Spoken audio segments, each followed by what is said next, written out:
Assalamualaikum warahmatullahi wabarakatuh. Perkenalkan, nama saya Tina Nur Kamila Febrianti dari kelas 12 IPS 6. Di sini saya akan menjelaskan Perang Teluk ke-1, 2, dan ke-3. Perang Teluk pertama yang terjadi antara Irak dan Iran. Irak dan Iran sebelum ini pun sudah sedikit bersaing karena adanya perebutan hegemoni kekuasaan sebagai penguasa di kawasan Teluk Persia. Penyebab atau latar belakang Perang Teluk ke-1. Yang pertama, persaingan untuk menguasai daerah Teluk. Yang kedua, adanya revolusi Islam Iran tahun 1979. Yang ketiga, adanya keinginan untuk menguasai Sharq al-Arab, yaitu sebuah jalur perairan strategis yang memisahkan antara Irak dan Iran menuju Teluk Persia. Iran maupun Irak mengekspor minyaknya lewat jalur itu. Yang keempat, masalah minoritas etnis. Pada zaman Shah, Iran mendukung perjuangan otonomi suku Kurdi di Irak, sedangkan Irak mendukung minoritas Arab di Iran yang memperjuangkan kebebasan yang lebih besar. Proses terjadinya perang diawali dengan insiden peledakan bom Irak ke wilayah Iran dan dijadikan sebuah alasan untuk Iran sebagai tantangan untuk perang. Pada tanggal 4 September 1980, Iran melancarkan serangan ke perbatasan Irak. Dan kemudian Irak menyerang Iran di tahun yang sama di bulan September tanggal 22. Berlangsunglah perang Iran dan Irak yang terjadi sampai tahun 1988. Perang ini melibatkan pihak asing, Amerika Serikat yang mendukung Irak dengan memberikan bantuan berupa peralatan militer, senjata, dan dana, sedangkan Iran didukung oleh Uni Soviet dengan bantuan serupa.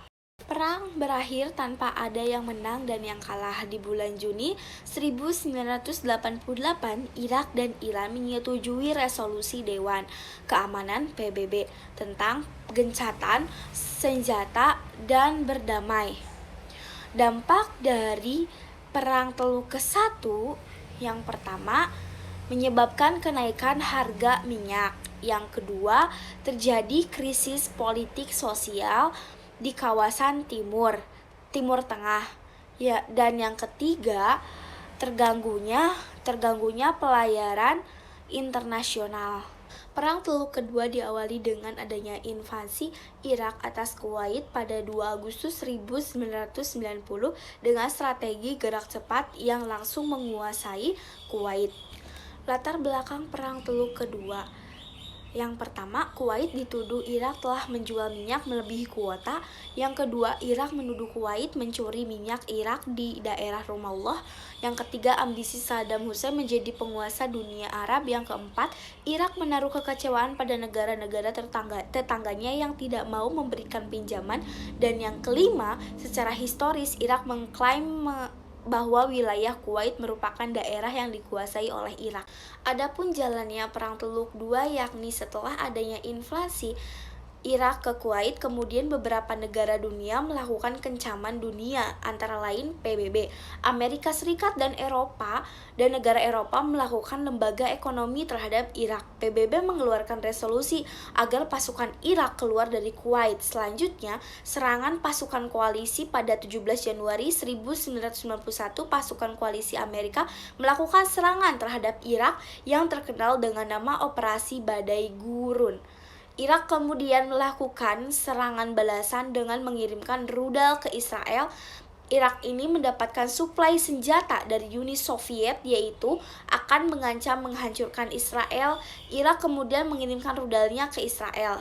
Israel merupakan sekutu dari Amerika Serikat. Kemudian setelah serangan bertubi-tubi dari pasukan koalisi, akhirnya pada tanggal 28 Februari 1991 menjadi Presiden Irak Saddam Hussein menyatakan menyerah. Adapun dampak Perang Teluk kedua, yang pertama yakni Irak dikucilkan seluruh sektor kehidupan internasional. Yang kedua, semakin menguatnya pengaruh Amerika Serikat di Timur Tengah. Yang ketiga, adanya upaya penggulingan pemerintahan Saddam Hussein. Yang keempat, tersendatnya ekonomi Kuwait karena kehancuran tambang minyak. Yang kelima, memanasnya iklim politik di kawasan Timur Tengah seperti Palestina dan Mesir.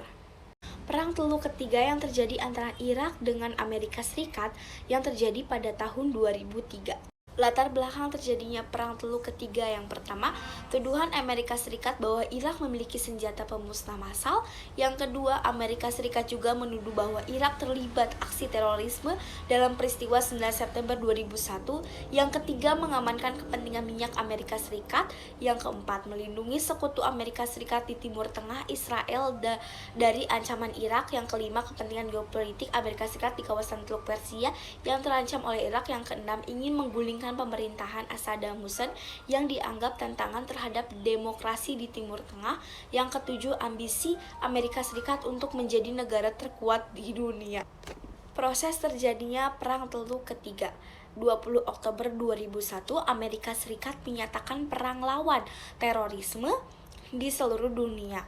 Amerika Serikat mengirimkan militer ke Irak untuk menggulingkan Irak, namun ditentang oleh banyak pihak karena belum ada ancaman nyata dari Irak.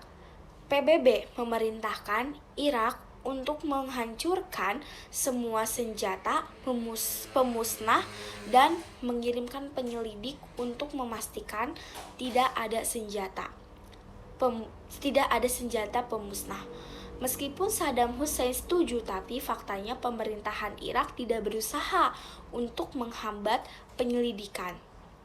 Pada 19 Maret 2003, pasukan koalisi Amerika Serikat melakukan serangan kepada Irak. Perang ini ditentang oleh berbagai negara. Juga terjadi demo besar-besaran yang menentang inflasi dan demo anti perang yang terjadi di berbagai kota di Amerika Serikat. Namun, Presiden Amerika Serikat Bush tetap melakukan perang tersebut. Pasukan koalisi mampu menggulingkan rezim Saddam Hussein, terus merebut kota-kota besar Irak. Pada 1 Mei 2003, Presiden Bush mengumumkan berakhirnya operasi dan mengubah misi pasukan koalisi menjadi misi pencairan untuk menemukan Saddam Hussein dan rekannya. 13 Desember 2003, Saddam Hussein berhasil ditangkap dan dihukum mati pada 30 Desember 2006. Namun, di Irak masih terjadi bentrokan bersenjata karena kekosongan kekuasaan dan memperebutkan kekuasaan atas Irak. Atau akhir dari Perang Teluk Ketiga: yang pertama, Perang Teluk Ketiga ini dimenangkan oleh Amerika Serikat dan sekutunya. Yang kedua, tuduhan Amerika Serikat terhadap kepemilikan senjata pemusnah massal Irak tidak terbukti. Yang ketiga, berakhirnya pemerintahan era Saddam Hussein di Irak selama 24 tahun. Yang keempat, berkurangnya ancaman kepentingan Amerika Serikat di Timur Tengah. Yang kelima, Amerika Serikat menguasai Irak. Keenam, terjadi perlawanan dari kelompok-kelompok penentang Amerika Serikat di Irak.